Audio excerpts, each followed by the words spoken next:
In this episode of Highlight Sundays, our theme is cheating the system.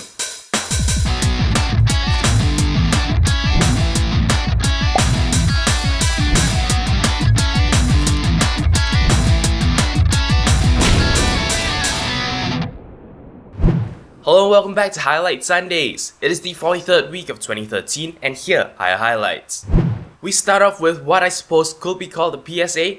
This is actually a YouTube video and it's entitled, "This video is no longer available. The Day 1 Garry's incident." Now, if you've been following the gaming quarters of YouTube, this would probably not be very new to you. But at any rate, here's the deal. A well-known gaming critic, YouTuber, podcaster called Total Biscuit recently made a critic video of this particular game on YouTube. This game is called Day 1 Garry's Incident, and in his video, he was pretty harsh towards it.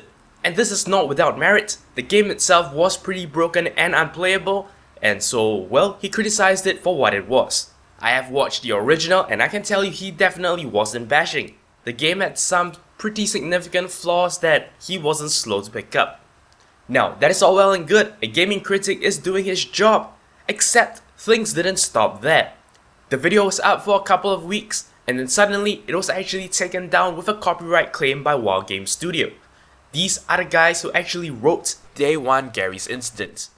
Now here's the deal, YouTube has a copyright system that allows you to flag videos as copyright infringement and then take it down.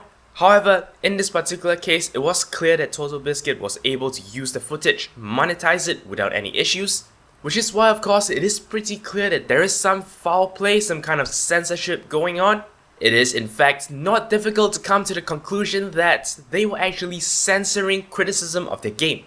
Now, if you're interested to find out more about this, you can check out the original video clip by Total Biscuit. He actually keeps up 14 minutes worth of running commentary about this entire issue. As for me, I just want to point out the most important parts, that is, people are actually abusing the copyright system on YouTube to essentially censor criticism, and valid criticism at that. This of course brings to light an even greater problem, and that is, are people allowed to just do whatever they want as long as they can claim copyright? I'm not sure what kind of action YouTube wants to take against this, but as it stands, I'm sure YouTube knows about it, and hopefully they're working on some ways to actually improve this. Don't forget that Total Biscuit's income comes primarily from YouTube advertising, and if the videos get taken down like that, there is a direct impact on his income. So yeah, like I said, hopefully, they're actually paying attention to this kind of issues and trying to resolve it to prevent such abuse. We move on to more cheating the system. This article comes from Gizmodo and is entitled, "Samsung just got fined $340,000 for paying people to bash HTC online." So here's the deal, and Samsung actually has admitted to this. They've actually gotten a huge team of writers to lurk in forums and actually post things to bash HTC. The article itself doesn't actually mention whether or not these criticisms are valid. In fact, by the looks of it, they might actually be valid criticisms, but what they're doing is they're artificially inflating the amount of such criticism. And what this re-emphasizes, of course, is the fact that, well, we have to take things on the internet with a pinch of salt. Even if they seem genuine and from, legitimate people, you don't really know where they are from or who they are. I guess this article counts as another PSA article, even though there really isn't much action you can take other than taking pinches of salt. As always, when you're buying a new device, make sure you read the specifications, know what you're getting, make sure you take a look around in forums, but try to get an aggregated picture of everything instead of individual responses. And now that we know that this kind of thing can happen, we might have to be even less trusting of sources like that. We move on once again to an article by Mashable. This one is entitled, "Electronic Blood Could Power Next Generation Computers."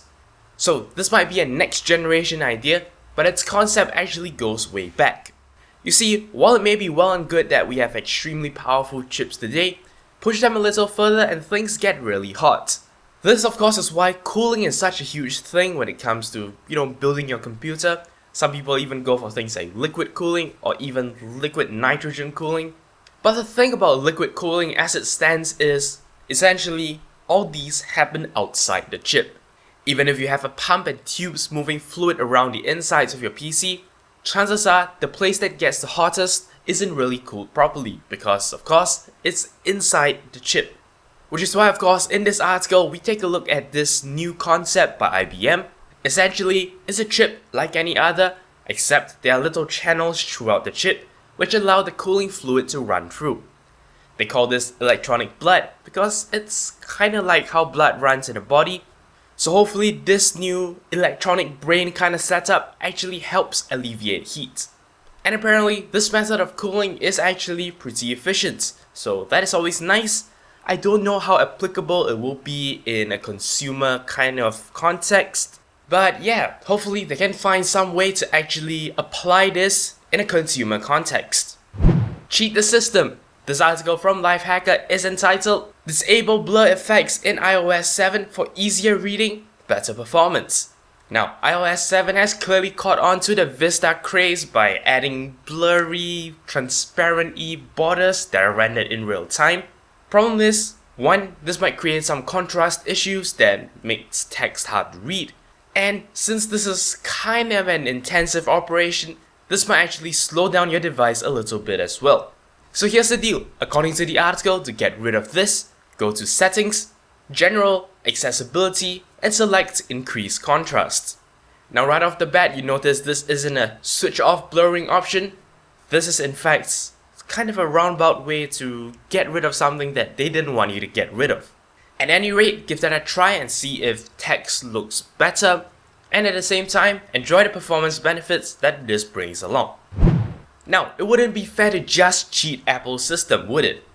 This article from PCWorld is entitled How to Banish Metro from your Windows 8 PC Forever. Now, this one unfortunately is not quite as simple as, actually going into a menu and turning something off. Instead, this article actually carries a whole series of steps that you can follow to, bring back things you liked about older versions of Windows, as well as to get rid of things that you didn't with the newer Windows 8. For those of you who have been forced into using Windows 8 and don't really like it, well, you should check out this article in the video description and follow the steps, and hopefully it makes things easier for you.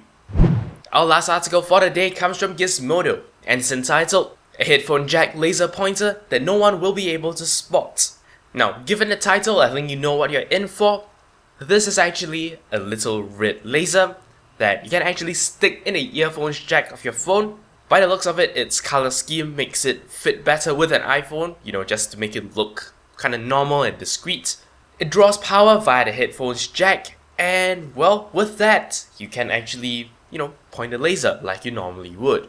Of course, the article mentions how you can cheat the system by using that in a cinema. Obviously, if you have a laser pointer on you in a cinema, that's not gonna fly, but hey, that's gonna allow you to cheat the system. Not that we're telling you to do that, but anyway, at the price of $40, it's not really a fair exchange for that kind of entertainment.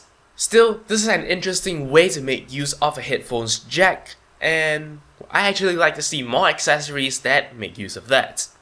Anyway, that's it. That's all there is for this episode of Highlight Sundays. If you have any comments, queries, or suggestions, feel free to leave a comment in the comment section below.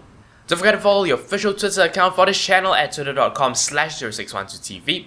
As always, I appreciate every like, favorite, and subscription you give me. But until next time, you've been cheating a system with 0612TV.